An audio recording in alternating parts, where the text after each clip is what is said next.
Olá, gente, boa noite a todos, a todas e a todos. Hoje a gente tem mais uma live por aqui. A gente vai estar falando com a Mari Americano, que é uma querida. A gente já fez uma live antes, falando um pouquinho sobre Pickler. E hoje a gente vai estar falando sobre um objeto de estudo da Mari, que é as brincadeiras dos bebês, né, no território brasileiro. Então eu acho que é bem interessante a gente ouvir sobre essa, essa mistura, né? Essa cultura, como as crianças brincam, né? De norte a sul, de leste a oeste. Então, eu acho que vai ser super interessante. Eu amo falar sobre bebês. Eu acho que é um assunto que encanta. Mas eu acho que, além disso, é um assunto muito necessário.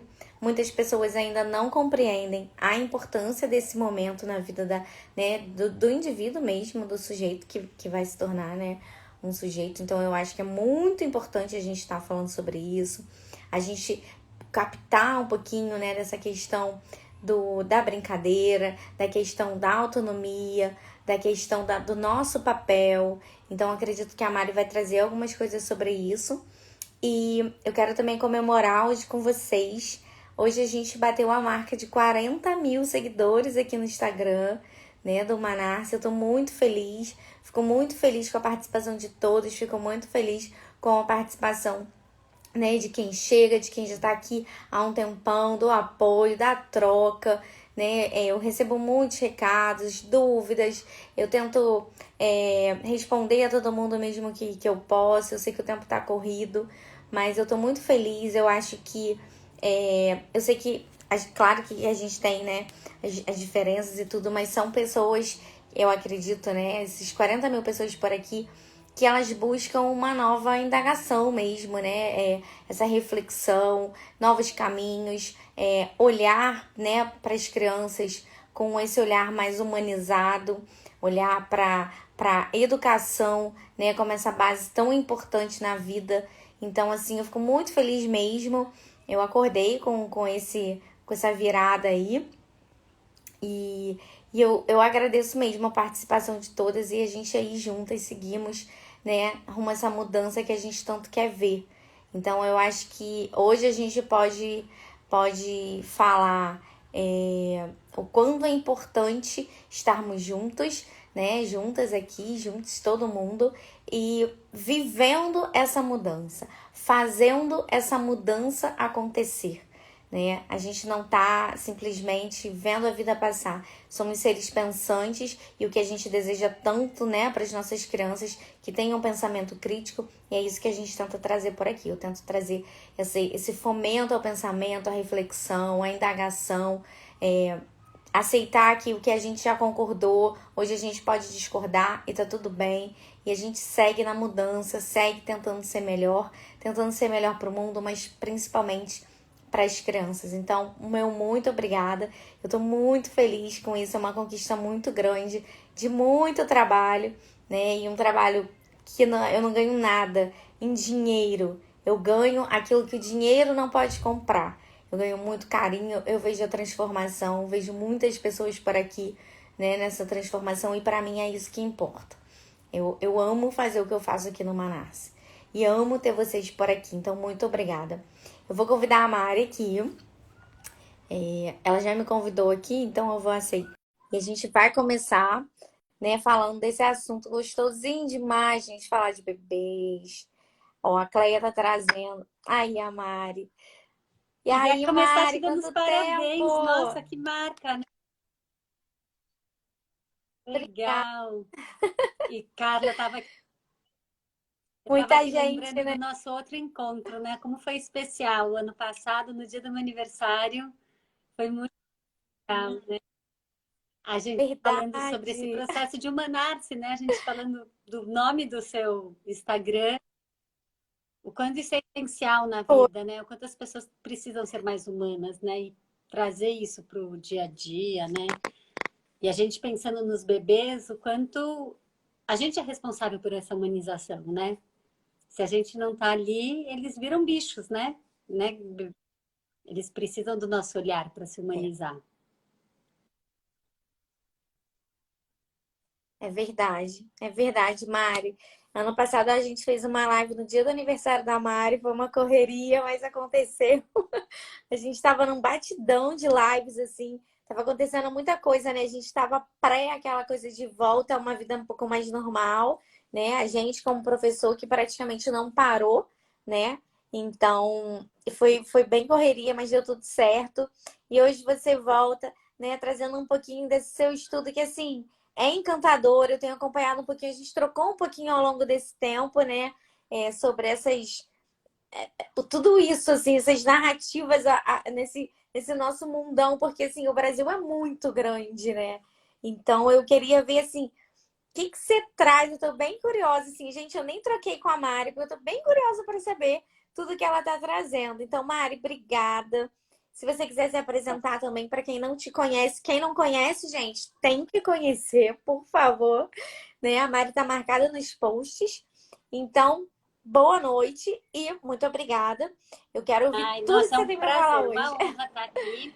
Eu sou Mariana Americano, eu sou educadora há muitos anos e há mais de 10 anos eu trabalho como formadora. Eu dou aula para professores, coordenadores, diretores. E cada vez mais eu tenho mergulhado nesse universo dos bebês. Né? Eu sou uma educadora focada na educação infantil, mas cada vez mais eu tenho fechado esse leque para os 3 primeiros anos. E em 2012 eu conheci a abordagem Pickler, na verdade, final de 2011, a abordagem Pickler, e foi um marco na minha vida, assim, foi muito transformador, porque eu comecei a olhar para esse bebê de uma outra perspectiva, de começar a olhar para o bebê pela competência dele e parar para olhar quem é esse bebê de fato, né? E não ficar supondo e generalizando que os bebês são assim, que as crianças de 1 ano, de 2 anos, né, com várias determinações. Claro, a gente estuda desenvolvimento infantil, a gente sabe que tem algumas coisas, algumas balizas, né? Mas tem tantas particularidades, né, em cada bebê. E daí, nesse mundo pandêmico, foi muito maluco, né? Porque daí eu comecei a conhecer gente do Brasil inteiro, né? Cada vez era gente de um lugar. Eu falava, gente, nunca nem sabia que existia um município. E eu comecei a prestar atenção e falei assim, gente, eu não posso ficar falando o bebê, né? Como será que é o bebê desse lugar que essa pessoa está falando, né? Então, durante as aulas que eu dava, os grupos de estudos, os bate-papos, eu comecei a ficar cada vez mais curiosa, querendo saber assim, me conta daí, como que é aí, né? E a gente fala muito da escola, né? A gente fala muito das creches, desse ambiente escolar. Mas eu comecei a falar assim, não, eu não quero saber da estrutura da escola, né? Eu quero saber do bebê, né? E daí eu resolvi criar uma série no Instagram que chama Como Brincam os Bebês pelo Brasil e pedi para as pessoas me enviarem fotos. E eu queria, assim, o meu desejo ainda até hoje é contemplar todos os municípios. Se eu não me engano, são 5.500 municípios que a gente tem no Brasil.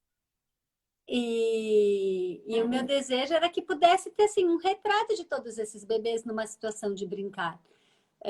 Talvez um dia eu possa até pensar numa pesquisa mais aprofundada, de querer observar mesmo, né, ali junto. Mas nessa ideia inicial, é um flash, é um instante desse bebê. Então, será que eu consigo pegar um instante do bebê de cada município? Eu devo ter por volta de 80 municípios. Então, para 5.500, falta só um pouquinho. Mas é bom aqui, ó, vamos pedir aí para o pessoal, né? Vamos começar esse movimento aqui também, gente, porque eu acho que deve ser encantador a gente saber, né, como essas crianças, como esses bebês, né, nesse caso da Mari, que está bem específico, porque isso também é um traço bem piqueleriano, né, esses 3 primeiros anos. Então, vamos lá, gente, se vocês são, né, de algum município, assim, que a Mari ainda não tem, por favor, entre em contato com ela e manda, né? Participa desse projeto, que eu acho que tem tudo para ser um Então, e daí projetão, lá nos assim, né? destaques Bem do meu legal. Instagram tem a foto de todos os que eu já postei até hoje. E eu quero fazer uma postagem assim de alguns resuminhos assim para ficar mais fácil para as pessoas identificarem. Mas Sim. foi muito legal assim esse processo de começar a receber as fotos, de começar a entrar em contato com essas pessoas que me enviavam as fotos.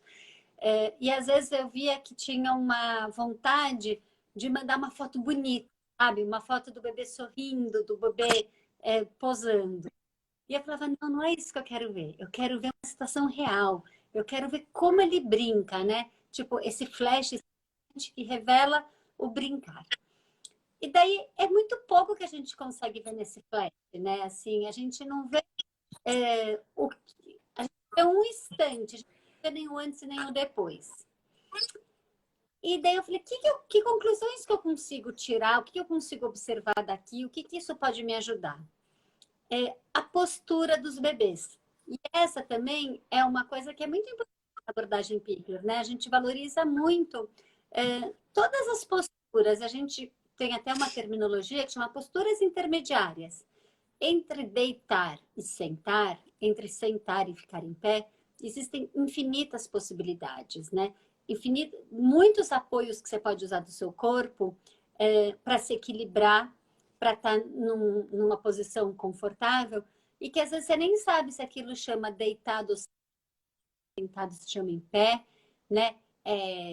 Como, tem muitas que você não consegue dar um nome, né? Então você acaba descrevendo como que aquela criança tá com uma perna esticada, a outra dobrada, tá com o tronco para frente. E eu comecei a reparar então nessas posturas, porque na foto mexe, algum jeito esse corpo tá, né? E daí a maioria das fotos que eu recebi são de bebês até 2 anos, a maioria das fotos. E a maioria delas retrata o bebê sentado.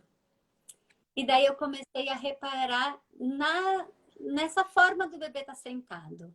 E daí eu comecei já a agrupar, né? Com o material que eu já recebi, eu comecei a falar assim, olha, esses bebês estão sentados, né, de uma maneira parecida assim, esses dessa outra forma. E daí começa assim, me ajudar nessa pesquisa dessas posturas intermediárias e pensar qual é a postura que o bebê se sente mais confortável? Qual é a postura que ele busca para poder estar com os membros livres e poder manipular objetos e poder fazer alguma coisa, né? Lembrando que tem também o brincar com o próprio corpo, né? Então, às vezes não precisa manipular um objeto, às vezes a gente está com outro tipo de brincar. E daí, ao mesmo tempo, sempre estou estudando, sempre fazendo cursos, tal. Eu estava fazendo uma especialização e daí surgiu uma discussão sobre a posição de você estar sentado com a perna assim, que tem gente, por exemplo, aqui em São Paulo é muito comum chamarem de perna de índio. Eu sei que no Rio é muito comum de falar perninha de chinês.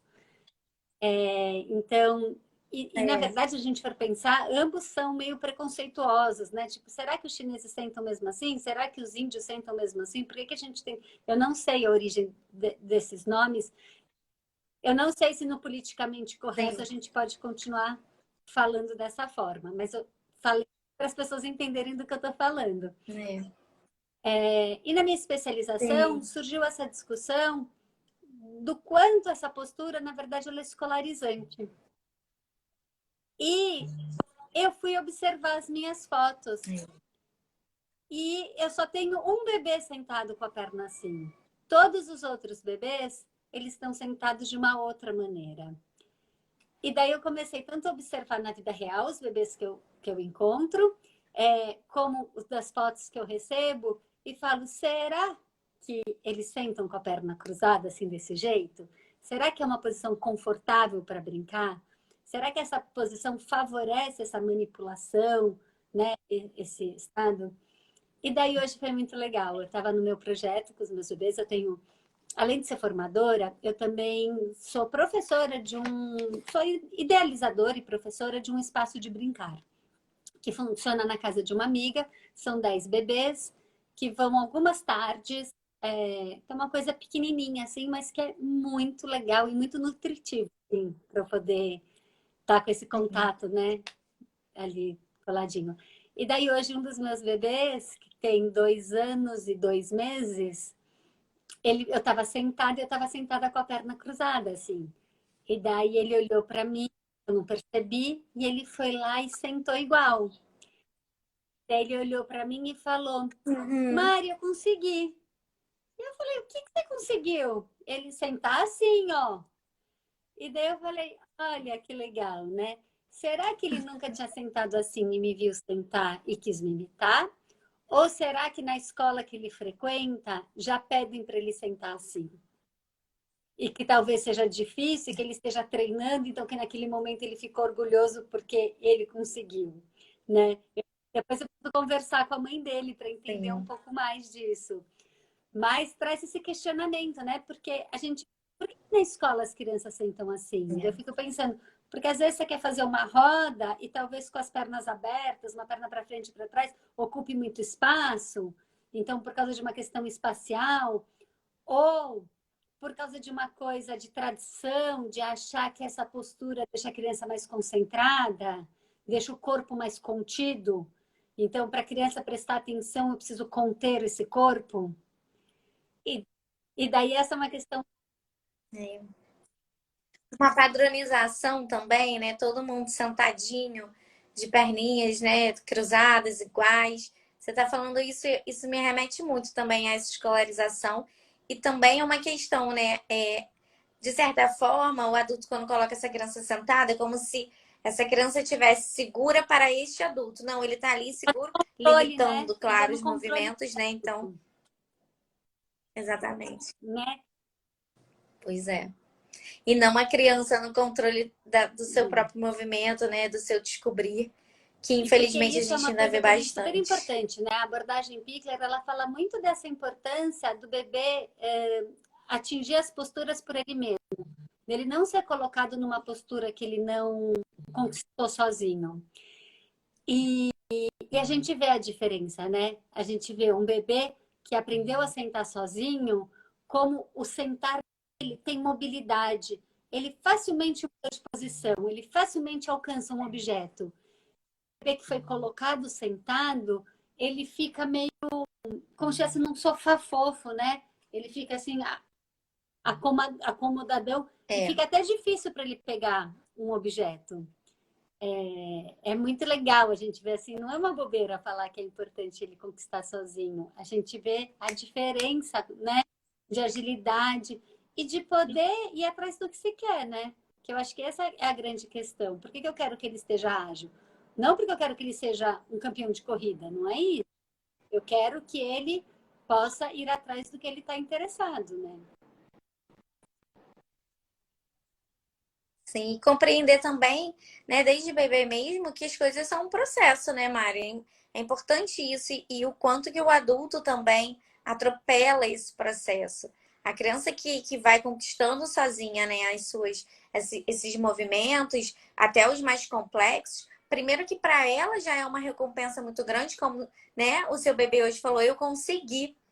Então isso é importante para ele. Ele tem tanta coisa dentro disso, tantas camadas ali dentro da criança falar, eu consegui, eu sou capaz, né? Eu me vejo um ser capaz. Eu acho que isso é muito importante ser trabalhado.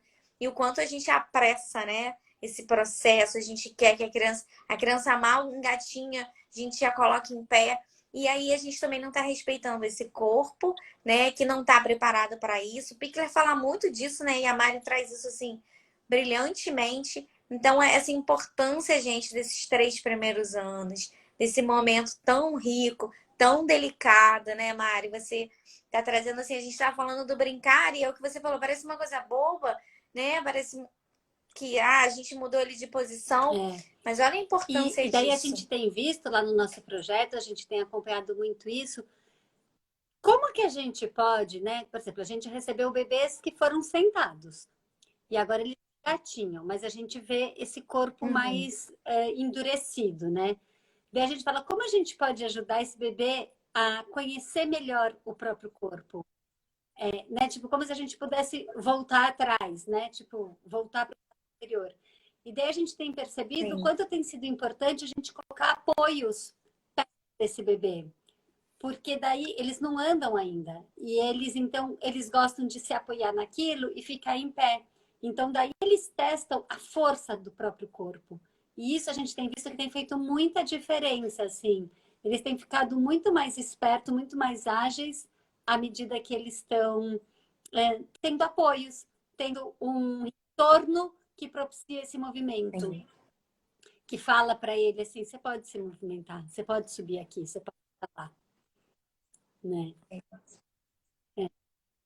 Muito legal, né? Essa construção desse Muito. espaço É seguro, né, isso, Mari? né? A gente pensar que o que eu vou colocar nesse espaço, por exemplo, eu vou colocar, eu falei, né, de escalar, mas é um escalar com segurança, né? Eu vou pensar num piso apropriado, que não é um EVA, né? A abordagem Pickler também ensina a gente a importância de ter uma superfície firme para o bebê poder perceber a força que ele faz, para Uhum. ele poder ter a reação do solo, não ser amortecido, né? É, mas ter esses desafios, né? É um espaço seguro com desafios pertinentes a cada um.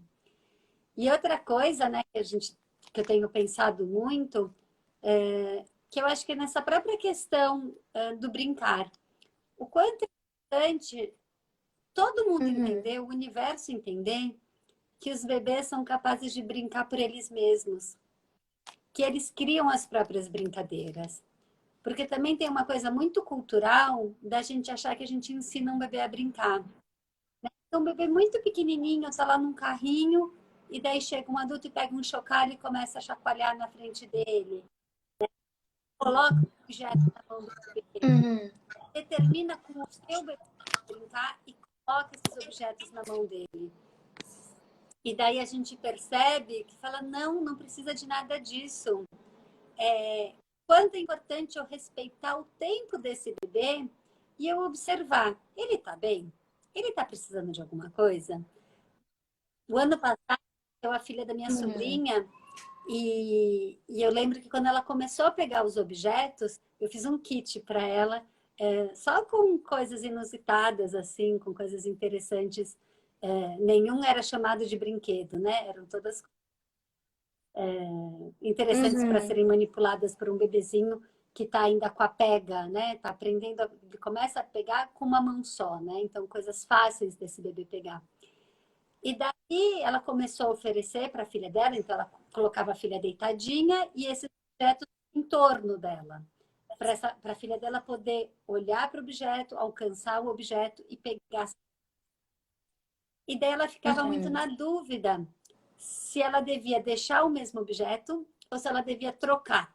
Com que frequência que eu tenho que trocar os objetos? Com que frequência que eu tenho que inovar, né? Essa dúvida que a gente sempre tem, né? Entre a repetição, né? Entre a frequência e a inovação, Uhum. né? Trazer essa novidade.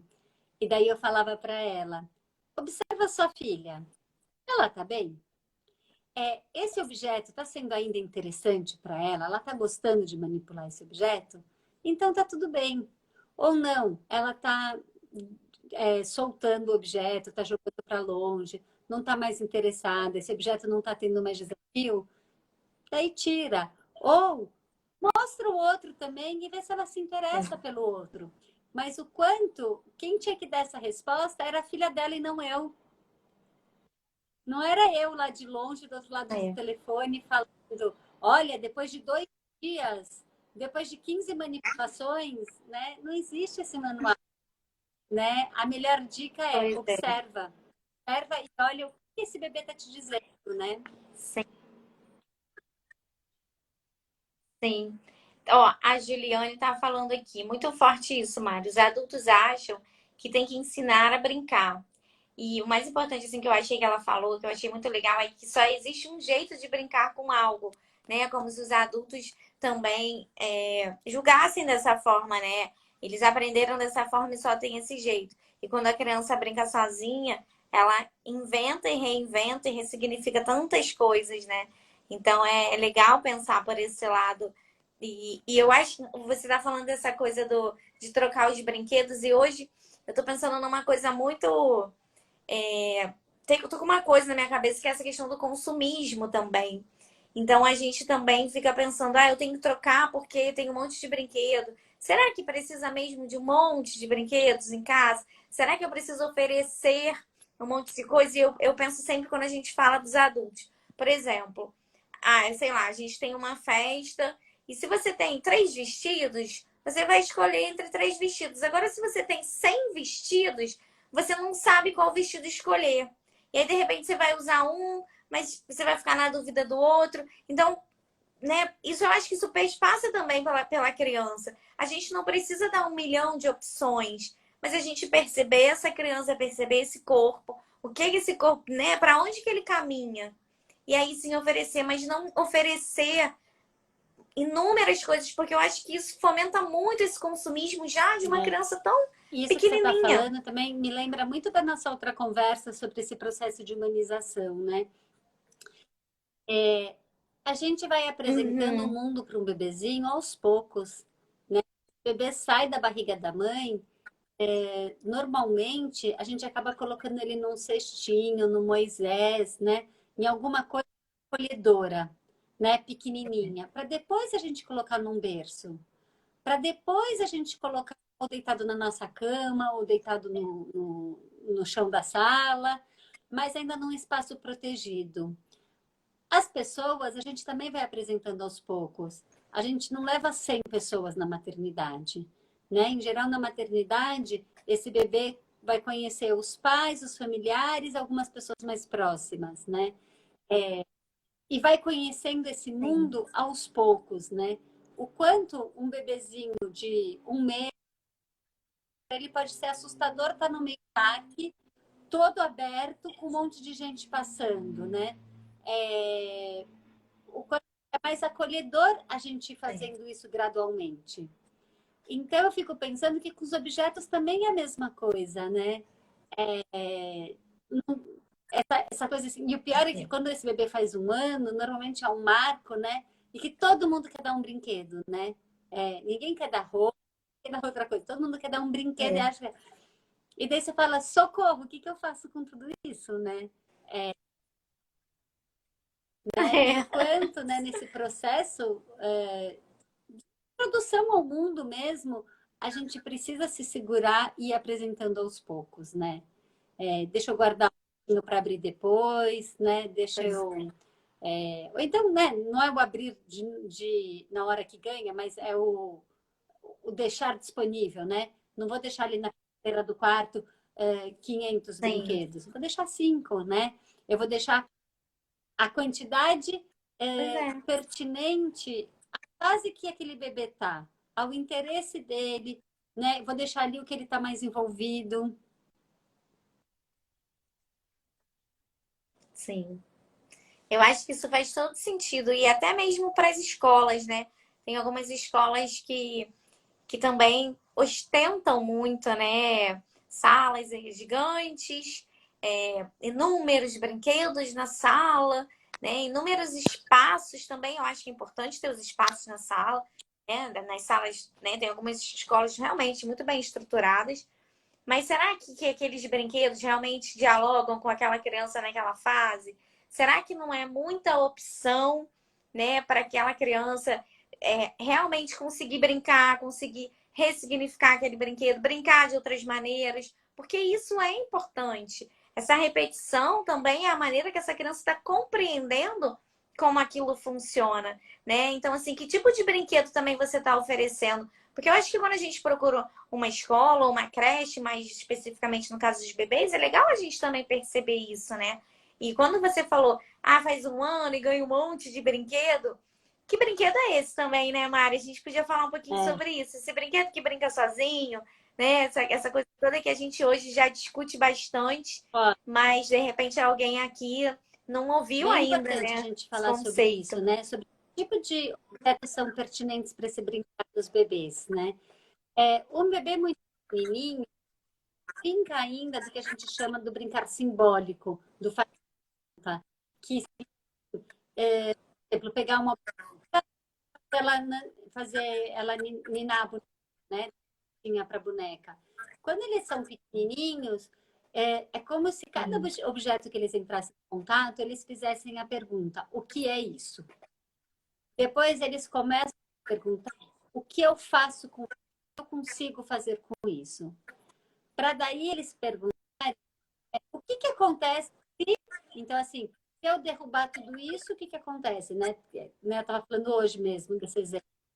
Quantas vezes a gente coloca uma coisa numa cestinha e assim que o bebê chega, a primeira coisa que ele faz é derrubar tudo que está na cesta. Em vez da gente ficar bravo e ficar falando, ai meu Deus, esse menino é um terror, ele só derruba tudo, a gente pensa assim, qual será que é a pesquisa que ele está fazendo, né? Os bebês, desde quando eles são pesquisadores, eles estão fazendo essa pergunta, o que é isso, o que eu faço com isso e o que acontece com isso. Então a gente perceber, olha, ele está olhando como isso derrama. Ah, então será que eu posso colocar vários potinhos com coisas diferentes para ele ver que uma coisa rola quando cai, que a outra coisa fica parada, que o outro, né? Que som que faz? Alguém está falando assim, ó, que som que faz, né? Que gosto que tem. Guilherme, um beijo. Guilherme, incrível também. A gente fez a live semana passada e, assim, super sensível, né? E ele acrescenta aí, né? O gosto, o som, o peso, né, Mari? A forma. E se eu consigo segurar com uma mão, com as duas mãos, que é isso que você tá trazendo. E, gente, é o que faz parte da vida E desse a gente bebê nesse conhecer isso momento, é muito né? importante. Por exemplo, os bebês muito pequenininhos, eles conseguem pegar com uma mão, para depois eles pegarem com a outra mão, e daí eles vão interagir com as duas mãos, para depois só eles conseguirem pegar com as duas mãos. Se eu já sei disso, já fica mais fácil pensar o que, que eu vou oferecer para esse bebê. Eu não vou oferecer uma coisa difícil de pegar, eu tenho que usar as duas mãos, se ele ainda não faz isso. Então, é muito legal a Sim. gente pensar nisso. E daí, o que, que acontece? Eu estava falando desse brincar simbólico. Esse brincar simbólico vai acontecer mais tarde. As crianças, por volta de 2 anos, eles já vão começar a imitar. Então, eles vão entrar num processo de imitação. Então, eles vão imitar que estão fazendo uma comidinha, vão imitar que estão ninando. Mas ainda não é faz de conta que eu sou a mãe, né? Ela ainda não assume esse jogo de papéis. Mas eles brincam desse faz de conta pela imitação. Antes disso, os objetos mais legais para a gente oferecer para eles não são brinquedos, são objetos que ofereçam possibilidades de pesquisa. Então, isso que o Guilherme estava falando, peso, textura, cor, temperatura, né? O quanto é importante eles entrarem em contato com essas diferenças. Então, quando eles estão nessa fase, a gente oferece para eles o que a gente chama de materiais de largo alcance, que são os materiais que têm um largo alcance de possibilidades, né? Que eu posso fazer. E daí essa que é a ideia. Então, por exemplo, eu pego um carretel de linha, daí o bebê vai pegar aquele carretel de linha e ele vai se perguntar o que é isso?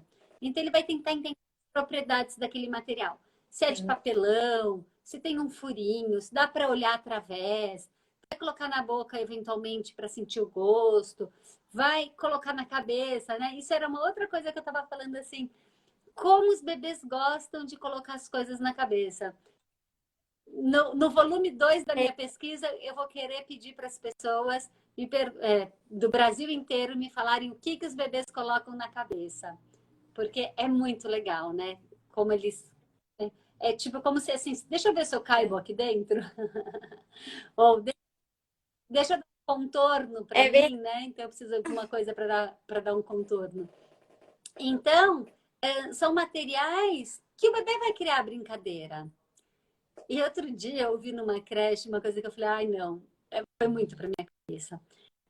Um professor que pegou essas caixas organizadoras cheia de sucatas assim e colocou no meio da sala. E essa era a proposta dele, né? E a coordenadora chegou e falou: Nossa, mas qual foi sua intencionalidade? Ah, estimular a criatividade, né? Eu falo assim, é muito engraçado isso, né? Porque tudo bem, aqueles são materiais muito interessantes, mas eles vão se tornar interessantes pela forma que você apresenta, pelo convite que você faz para os bebês. Se você deixar tudo jogado no meio de uma caixa, aquilo vai virar bagunça, aquilo vai virar só uma manipulação, assim. Agora, se você classifica, se você coloca eles organizados, né? E uma coisa muito importante é que para o bebê brincar, ele precisa desse corpo em movimento. Né? Também cai por terra esse pensamento de que o bebê para se concentrar precisa estar sentado, né? Até que de uma história, né? Você vai fazer uma leitura de uma história e a criança que mais presta atenção é a que está andando em volta, né? E não a que está sentadinho olhando para o livro. Então, o quanto é importante a gente olhar para esse corpo e como esse corpo propulsora. Então, eu penso, na hora que eu vou colocar, organizar esses brinquedos, esses objetos no espaço para o bebê brincar, o quanto é importante eu variar as alturas. Eu pensar, é um corpo que já fica em pé? É um corpo que está precisando de muito movimento, muita ação? Então, eu vou propiciar o abaixar e o levantar? Como eu posso provocar esse corpo na interação desses objetos? Então, um objeto que eu coloco lá no alto, e daí a criança tem que se esticar para pegar. Um objeto que eu coloco escondidinho ali embaixo de alguma coisa, e ela vai agachar e vai se encolher. Provocação que eu vou fazer de entrar dentro. Porque aquele brincar com o corpo que o bebezinho faz antes dele pegar os objetos, a gente percebe o quanto isso continua, o quanto ele brinca com o corpo dele. Nós brincamos com o nosso corpo, né? O quanto o corpo faz parte do nosso pensamento, né? Valon fala isso, né? Tá tudo ligado. Parece que a gente não pensa se a gente não se movimenta, né? Tem que todas as dimensões, né? Dimensão afetiva, dimensão cognitiva, dimensão motora, né? Estão ali caminhando juntas, né? Eu acho que tem um monte de gente que falou coisa aí que eu não consegui acompanhar. Guilherme tá dizendo, né? O desejo move o corpo. É isso, e assim, o quanto o movimento, é o que o Mário está trazendo, o quanto o movimento contribui para esse cognitivo e para esse processo, né, gente? A gente precisa pensar nisso como um processo. A criança que aprende a manipular esses objetos, ela tá ali aprendendo, né, explorando, descobrindo coisas, né? E aí esses desafios eles vão aumentando. E cabe, né, aos adultos, né, não só na escola, mas todos os adultos de referência para essa criança, tanto na esfera de casa quanto na esfera, né, da escola, irem proporcionando desafios maiores, mas nada também que a criança não seja capaz de fazer. Mas a gente acompanhar esse desenvolvimento, perceber que as coisas são graduais, foi muito o que a Mari trouxe nessa questão do mundo. Ninguém conhece o mundo todo num dia só. Nem o adulto conhece tudo, né? Então, assim, a gente tem uma vida inteira para conhecer. Então, o Guilherme trouxe essa questão do movimento, sempre, né, assistivo aqui. A Cleia está dizendo que eles criam brincadeiras diferentes no uso dos objetos, no qual nós não esperamos, e isso é muito legal. Né? Eu adoro quando um bebê me surpreende, quando uma criança me surpreende, porque assim a gente pensa, nossa, eles são muito capazes. Nem eu pensei nisso, né? Quando a gente pensa numa proposta, né, Mari, e oferece e aquilo reverbera de uma outra forma maior. A Gi tá dizendo uso muito brinquedos não estruturados. E alguém, gente, só respondendo aqui, alguém perguntou se vai ficar gravado. Então, vai ficar gravado, mas eu não tô deixando aqui no Manaus. Eu tô depois colocando lá no YouTube. Então, quem puder, me segue lá no YouTube, porque eu quero começar a fazer as lives lá pelo YouTube, mas eu ainda não tenho o número de seguidores, né? Apesar de ter muitos seguidores por aqui, eu não tenho o número de seguidores suficiente. Ó, a Mari caiu. Vamos ver se ela vai voltar. Gi, eu vou esperar. Como eu tô fazendo a live com a Mari, eu vou esperar para ver se ela volta pra gente responder essa questão aí do carimbo das mãos, né? Qual reflexão se faz ou não faz. Só para eu não atropelar a Mari aqui. Vamos ver aqui. Eu acho que ela caiu. Quem fala um pouquinho sobre isso também, Gi, é o Altino, né? O professor Altino. Ele fala um pouquinho sobre isso. A Mari não tá voltando. Vamos ver aqui. Ah, voltou. Deixa eu chamar ela aqui. Que aí a gente conversa sobre isso juntas. Que hoje, né, a Mari é a convidada, então a gente ouve ela. Mari, você chegou a pegar isso aqui, que a gente teve uma pergunta, e se você quiser responder, se sentir à vontade, se achar que tá pertinente ao seu assunto, sobre o carimbo das mãos, né? Qual reflexão se faz de fazer ou não? É uma pergunta tensa, né? Então, assim, mas eu acho que é uma pergunta. A gente precisa conversar sobre isso, né? Estamos. É, Mas se você se sentir à vontade, tá, Mari? A gente tá seguindo o claro, seu roteiro aí. eu tô dando risada porque eu tenho um artigo sobre isso. Eu Ah, tenho, compartilha com a gente, eu por tenho um, favor. eu tenho um artigo publicado na revista Avisa Lá que chama Muito Além de Carimbar os Pés e as Mãos. E é muito legal essa reflexão, porque ela tem muito a ver com esse brincar livre. Tem muito a ver com a gente permitir que a criança crie a própria brincadeira, Pois é, permitir que a criança escolha o objeto que ela quer brincar e a gente não coloque na mão da criança. A gente oferece exatamente. para a criança. Se ela quiser, ela pega. Né? Desde muito pequenininho, né? A gente oferecer. Como quando a gente está na casa de alguém, alguém vem oferecer um copo d'água. Não é muito gostoso quando a pessoa traz numa bandeja, assim, e daí você vai lá e se serve? Ou então tá em cima da mesa e você vai lá né, e você pega, né, o seu. O que acontece na ação tradicional que acontece muito nas escolas? A professora vem e ela quer carimbar a mão das crianças. Daí ela pega um rolinho com tinta e a professora pega esse rolinho, ela passa na mão da criança. Daí depois ela pega a folha de papel, pega a mão da criança, coloca a mão e ela ainda firma a mão da criança, né, para ficar bem certinha. Se borrar, ela faz de novo e daí tira a mão da criança e tem o carimbo. Daí eu pergunto para você: nossa, que legal, né? Ficou bonito, tal. Qual foi a ação da criança? O que a criança fez? A criança não fez nada. A professora que pegou a tinta, a professora que passou a tinta na mão da criança, a professora que determinou aonde que era para essa mão ser carimbada, e ela ainda fricciona para ficar direitinho, né? Então, essa, você pode falar, nossa, é uma ação da professora. Você pode parabenizar.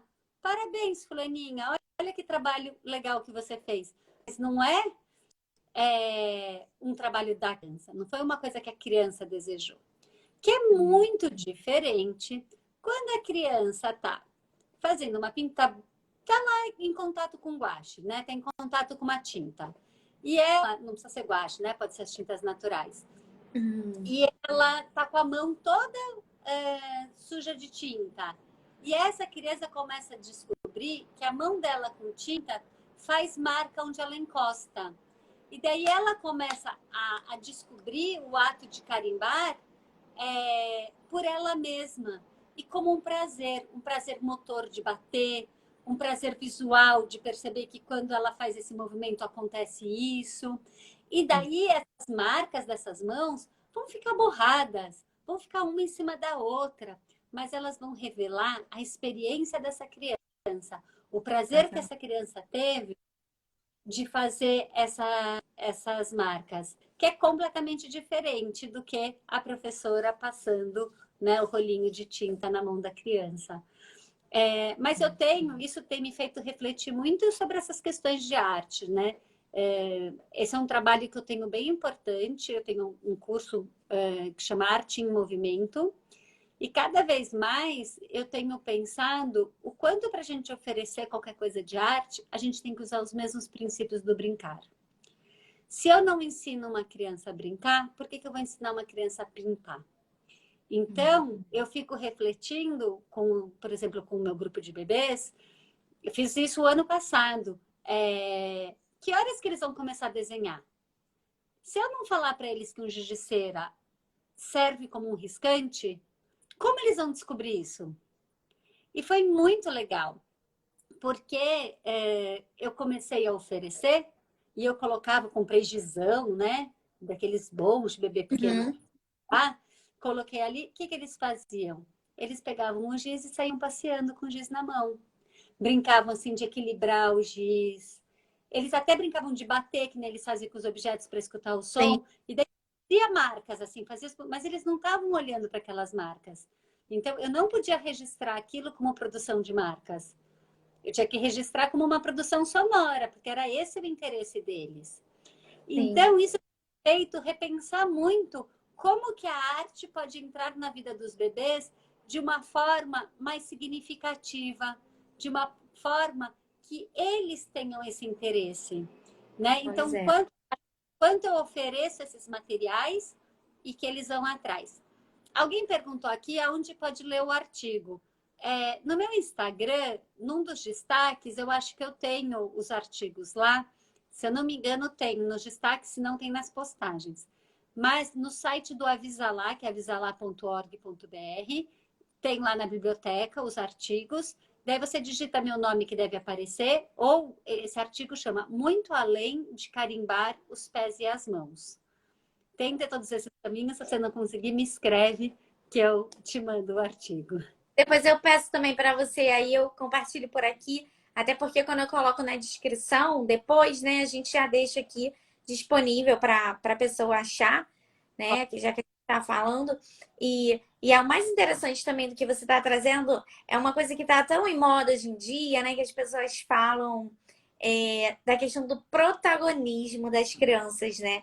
E nesse caso, em que momento essa criança foi protagonista? Porque hoje, e assim, gente, tá tudo bem já ter feito isso, né? A gente vem de um tempo onde isso Sim, era normal, né? Os estudos estão avançando, a gente tem, né? Que bom que a gente hoje conhece Pickler mais a fundo e cada dia mais um pouquinho, não só Pickler, como outros autores, né? Como outros pesquisadores que embasam muito, né? Os nossos estudos, e então a gente pode perceber que eu acho hoje em dia até agressivo, porque muitas vezes a gente pega naquele bracinho tão ainda pequenininho e pressiona naquele papel e tira correndo, porque a criança também ela não pode se sujar. Pensa nessa criança ser sensorial total, que o que ela mais quer é se sujar toda de tinta para sentir, né, essa experiência, e a gente tira correndo, aí leva correndo para lavar. Às vezes a água tá gelada, ela não pediu por aquilo, né? Ela não escolheu viver aquilo. E mais importante, a gente está passando pelo o que deveria ser o pilar de tudo, que é do direito desse sujeito, né? Dessa criança como sujeito. A gente foi, ó, atropelou isso tudo. Então, assim, parece tão pequeno, né, Mari? Ah, mas eu vou fazer só uma mãozinha. Mas é para quem essa mão? Essa mão é, significa o quê, né? Então, assim, é, é difícil, né, Gi, a gente se desconstruir, a gente tá escrevendo aqui, é muito difícil, mas é possível. sim. É O isso. cara, inclusive, a gente tinha perguntado qual é o meu Instagram, é mariana.americano. Isso. Lá, ele é todinho falando disso que eu tô falando aqui na live, falando, né, das crianças de 0 a 3 anos. Mas eu queria ainda falar qual é a situação que eu acho que faz sentido ainda carimbar a mãozinha? Quando Uhum. eu tô com crianças um pouco maior e que a gente está, por exemplo, fazendo uma pesquisa sobre crescimento, né? Para aquelas crianças sendo super importante entender que eles não são mais bebezinhos, né? Sim. Sei lá, crianças que já não usam mais fraldas, que já conseguem fazer muitas coisas. Eles estão estudando isso. Será que eu ainda sou bebê? Quem é bebê? Então, daí ela vai começar a comparar. Qual que é o tamanho da mãozinha de um bebê? Qual que é o tamanho da mãozinha Sim. dele? Qual é o tamanho de uma mão de um adulto? Qual é o tamanho da mão do irmão mais velho? Então, se eu tiver uma coisa contextualizada, que eu estou fazendo uma pesquisa, daí Sim. tudo bem, vamos carimbar a nossa mão para a gente fazer isso. Então, ó, eu vou passar tinta, né? Mas não é para se enganar, para falar que, ai, olha que a mãozinha que ele fez. Não, ele Pois não é. é. Porque às vezes até eles fazem, né? Começam a fazer o contorno. Isso também é consciência corporal, né? Tá envolvido ali nessa questão dessa identidade. Sim, mas aí é a criança que está buscando esse processo. Não foi a gente que impôs, né? Porque até tem toda essa questão também de uma atividade, uma proposta, né? O que que você está propondo, o que que você está sugerindo. Porque quando você trouxe o exemplo também do professor que colocou os materiais expostos, né? Ele precisa propor alguma coisa, mas a criança também ela pode aceitar ou não. Foi quando a gente trouxe a questão dos brinquedos. Pode ser que em determinado momento ela não queira mais brincar com algum brinquedo que estava ali já disposto há um tempo, então a gente troca, né? Mas existe essa questão da escolha, da criança também se interessar por aquilo ou não. E é aí que a gente entra, né? Aí é que a gente também faz as nossas pesquisas. A gente pesquisa, né, essa vida diária ali desses bebês tão pequenininhos que não falam todos, né, verbalmente, mas esse corpo que fala, né, que essas expressões que gritam, na verdade, né? Então, eu É, acho muito interessante você trazer isso. isso que você está falando, né? Que o professor tem personalidade, mas nem sempre é aquilo que o bebê ou a criança vai fazer. A Luciana Osteto tem um texto maravilhoso que ela fala sobre planejamento. Hum. E ela fala que o planejamento ele é um ponto de partida, mas ele não é um ponto de chegada. Então, o ideal é você fazer o seu planejamento, escreve, faz o planejamento direitinho.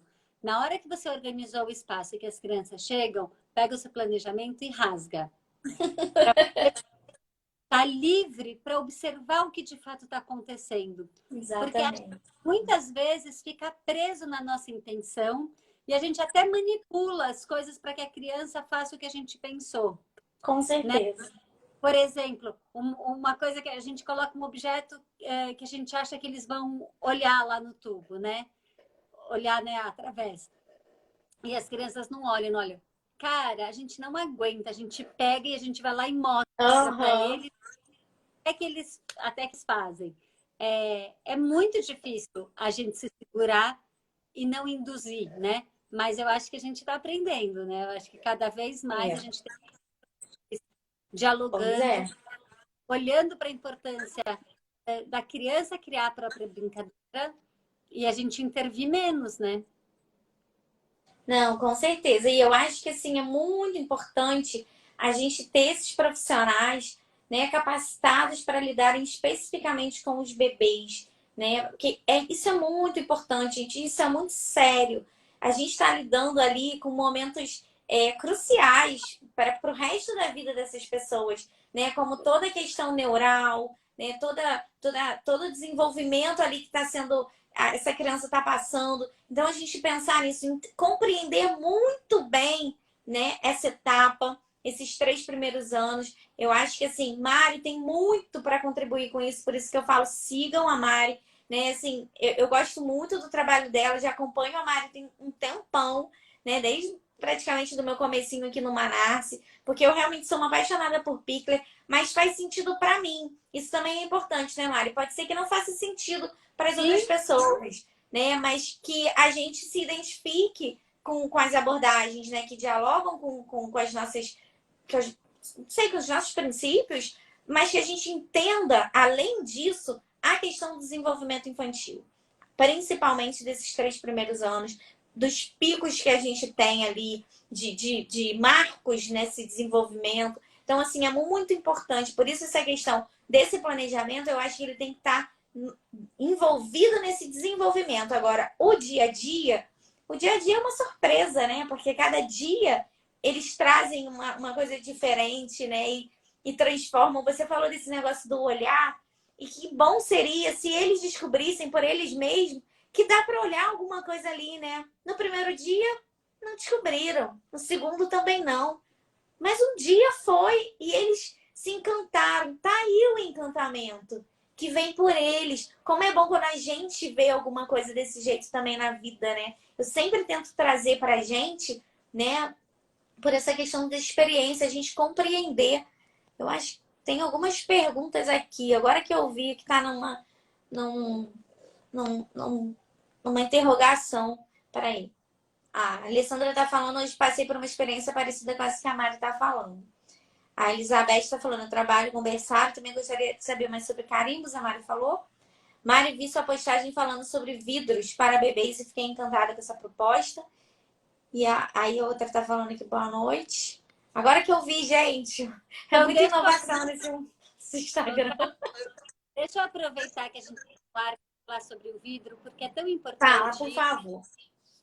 né? Isso que o Guilherme tinha falado, dessa importância da gente oferecer materiais que tenham características diferentes, né? Sim, Texturas, cores, temperaturas, pesos.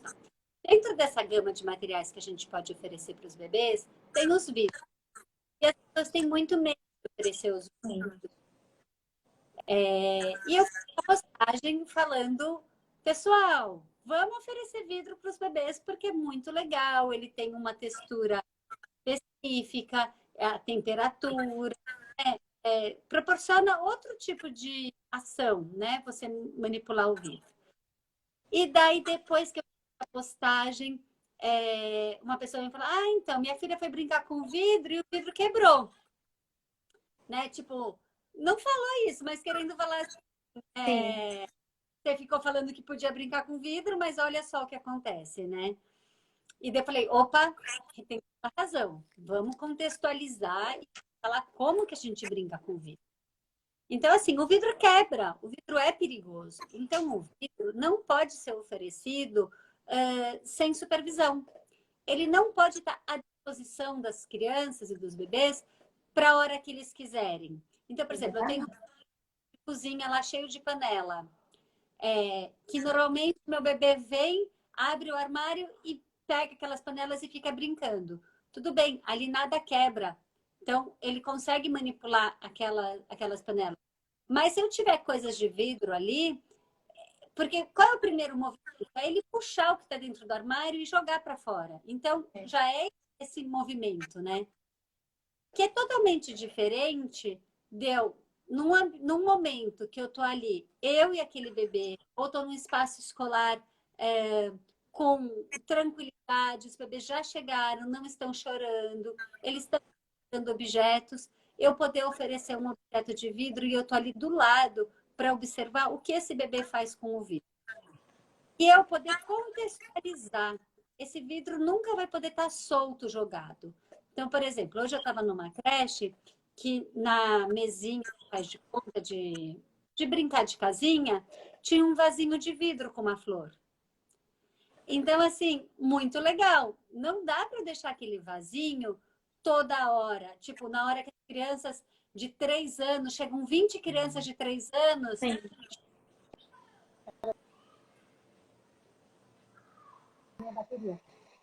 né? Mas, na hora que eles já estão brincando, estão tranquilos, eu posso arrumar aquela mesinha e enfeitar ela com um vasinho de vidro e eles vão ter a possibilidade de entrar em contato com esse material. Então, o quanto tem que ser cuidado, tem que oferecer o vidro? Tem, mas de uma forma cuidadosa, de uma forma com sim. supervisão. Com certeza, até porque eles são bebês, né? E a gente sempre tem que estar supervisionando. E eu acho muito legal também quando a gente oferece na rotina, né? Nos horários de refeição, para que a criança também compreenda, né? O copo, que possa beber num copo de vidro, né? E ele não Isso. é diferente do copo de plástico. Porque o copo de vidro, essa criança pode ver o que tem dentro, né? Ela consegue perceber isso ali. Começam as investigações nessa vida, nessa rotina, né? Montessori já fala muito isso, trabalha muito isso. Então, eu acho importante, assim, qual é a intenção, né? De que forma eu vou oferecer? A gente também que faz essas postagens no Instagram, muitas vezes a gente é questionado com essas coisas e também as pessoas querem. Acontece alguma coisa de errado e você falou. Não, você tá dando um caminho, né? Mas as Isso. pessoas precisam pesquisar, elas precisam compreender melhor, né? Eu acho que é importante entender. Um vidro é perigoso para qualquer pessoa. Se a pessoa, um adulto está segurando, tropeça. Quantas pessoas a gente não conhece que já quebrou uma garrafa e que rasgou o pé, alguma coisa desse, né? Desse sentido. Então, assim, um vidro é importante para todo mundo estar atento.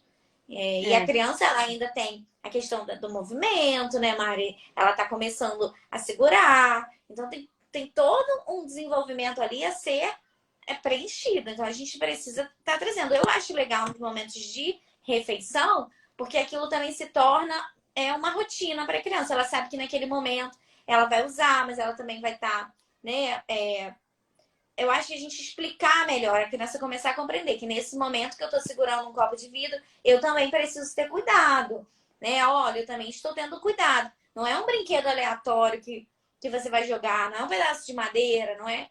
Então, eu acho que também tem isso, né? É importante a gente elucidar essa questão. ô Fala, pode Carla, falar. você falando desse momento da refeição, me trouxe a lembrança de uma das experiências mais legais que eu tive, foi que eu passei o dia numa creche lá em San Miniato, na Itália. Uhum. Idade completamente diferente da nossa no Brasil, gente. Eram 16 crianças a creche inteira. Imagina ter um espaço gostoso de sala, tal, ter um parque maravilhoso para 16 crianças. E daí lá, mas lá era uma coisa que era multietária, era de 0 a 3 anos, 16 Uhum. duradas. E o momento de refeição era aquela coisa italiana. Todo mundo sentado em volta da mesa, batendo papo, a professora descascando as frutas, era assim, cesta com várias frutas, ela descascava uma fruta, via quem queria e continuava conversando e batendo papo. E na hora de servida, eles têm uma jarrinha pequenininha. A professora enche com a jarra grande, jarra pequenininha, e cada criança se serve. É. É muito Ela, bonitinho. ela vira a jarra no copo de vidro e passa para o outro do lado. A travessa da comida, eles se servem e passam para o lado, as travessas ficam na mesa. Eu falei, gente, aquilo foi uma lição de vida para mim. Tudo bem, gente, é outra realidade. A gente tem 16 crianças numa sala. Às vezes 20 e tantas numa sala, né? A gente está falando de outra realidade. Mas faz a gente pensar, dentro da minha realidade, é possível eu introduzir no momento da Pois é. refeição? O que que eu posso favorecer de autonomia para esses bebês e para as crianças? O que que eu posso trazer de contexto da nossa vida social, da nossa casa mesmo? Né? Exatamente. Casa, eu como em prato de vidro. Por que que aqui eu tenho que comer com um prato de plástico?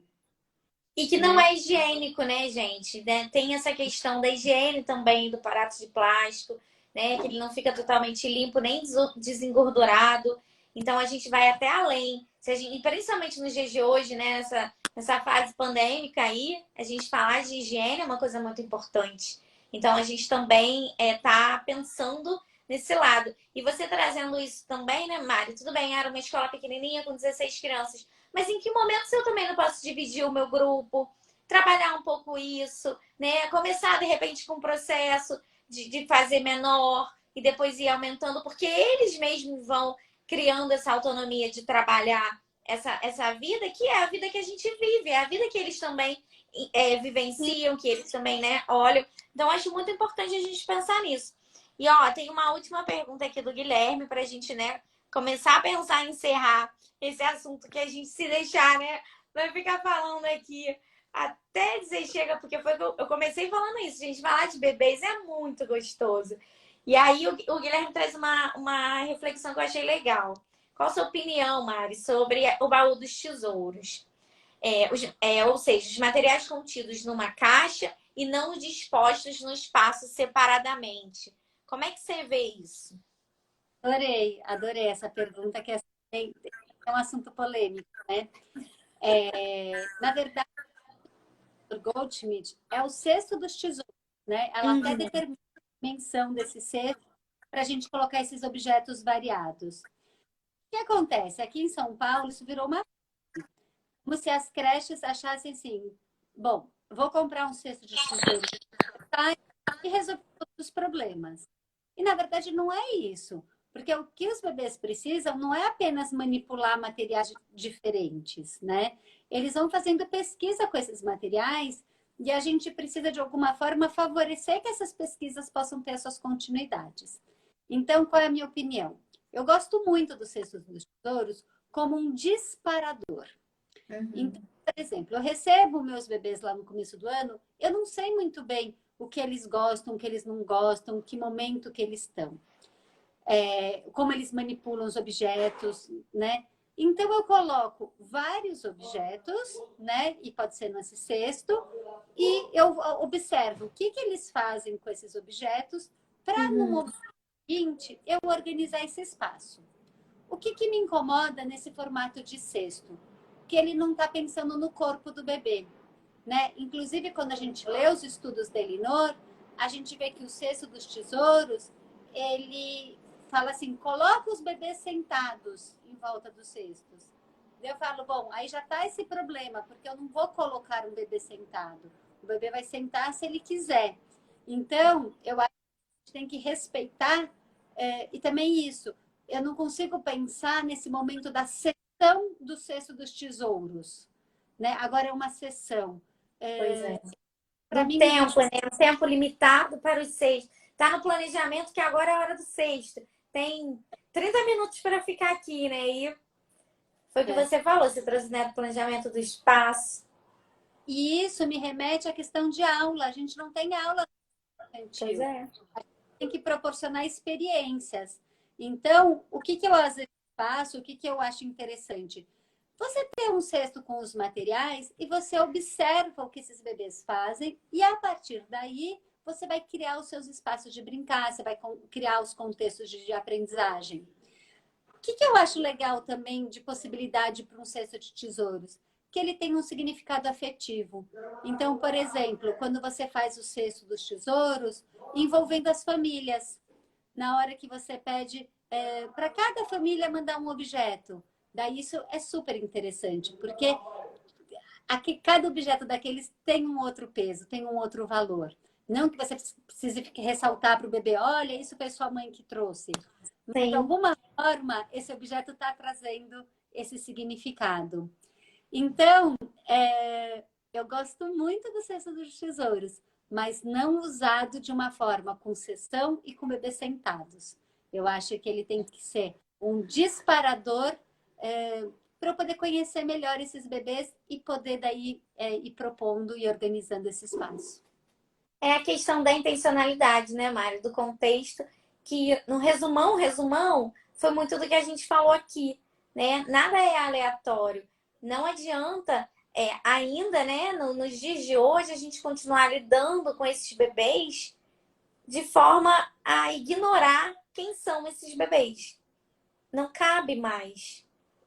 Não adianta, né? Eles são protagonistas, eles são capazes, eles têm sentimentos, né? Porque não são bonecos, não estão ali para fazer o que a gente quer, né? Não estão ali também para ser rotulados, se fazem ou se não fazem, porque eles ainda estão, né, nessa fase mesmo das descobertas. Então, acho que isso tudo é muito importante de ser esclarecido.